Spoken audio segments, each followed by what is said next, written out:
പറഞ്ഞ പോലെ അതിൽ നിന്ന് ചോദിക്കുകയാണ്. ഇപ്പം മലയാളികൾ ഏറ്റവും കൂടെ പ്രതീക്ഷയോടെ കാത്തിരിക്കുന്ന ആടുജീവിതം ഹിറ്റായി, മഞ്ഞുവൽ മൂവീസ് ഹിറ്റായി, അടുത്ത ഏറ്റവും കൂടെ കാത്തിരിക്കുന്നത് അജയന്റെ 2ാം വർഷമാണ്. റെസ്പോൺസ് ഇപ്പോൾ പറയാം, ടൊവിയുടെ പെർഫോമൻസ് കാത്തിരിക്കുന്ന ഒരു പടമാണ് നടന്നത്. ശരിക്കും ടൊവിയുടെ ഒരു കരിയർ ബ്രേക്ക് അല്ലെങ്കിൽ ടൊവി കാത്തിരുന്ന ഒരു കഥാപാത്രം തന്നെയാണ്. തീർച്ചയായിട്ടും ആ കഥാപാത്രം ഞാൻ കാത്തിരുന്ന കഥാപാത്രം എന്ന് പറയാനൊന്നുമില്ല. എനിക്ക് അത് ഒരു 3 ഡിഫറെന്റ് ക്യാരക്ടേഴ്സ് ഉള്ള കാരണം കൊണ്ട് തന്നെ ഞാൻ അതിന് മുമ്പ് ഡയറക്ടറാണ് ലഭ്യത്തിൻ്റെ അടുത്ത് പറഞ്ഞത്.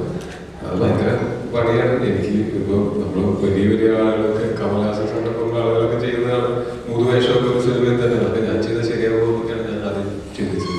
പക്ഷെ അവനെങ്കിലും ട്രസ്റ്റ് ചെയ്യുകയും ഞങ്ങൾ അതിന് വേണ്ടിയിട്ട് പ്രിപ്പറേഷൻസ് കാര്യമായി തന്നെ എടുക്കുകയും ചെയ്ത് സിനിമ ഷൂട്ട് ചെയ്ത് കഴിഞ്ഞപ്പോൾ ആ 3 കാലഘട്ടങ്ങളിലായിട്ടാണ് അത്ര പ്രശ്നമില്ല, അത്യാവശ്യം വൃത്തിയായി തന്നെ നമുക്കത് ചെയ്യാൻ സാധിച്ചിട്ടുണ്ടെന്നാണ് വിശ്വസിക്കുന്നത്. പക്ഷെ ഇപ്പോഴും ഞാൻ പറയുന്ന ഞാൻ ഒന്നിനെയും ഒരു എന്താ പറയാ ഒരു അൾട്ടിമേറ്റ് ഇതായിരിക്കും അങ്ങനെയൊന്നുള്ള ഒരു അവകാശവാദങ്ങളില്ല. കാര്യം സിനിമ ചെയ്യുന്ന സമയത്ത് ഞാൻ ചെയ്ത എല്ലാ സിനിമയും എനിക്ക് ഭയങ്കരമായിട്ട് ഇഷ്ടപ്പെടും. അത് ഏറ്റവും നല്ല വിജയമായിരിക്കണം എന്ന് തന്നെയാണ് ഞാൻ ആഗ്രഹിക്കുകയും ചെയ്യുക.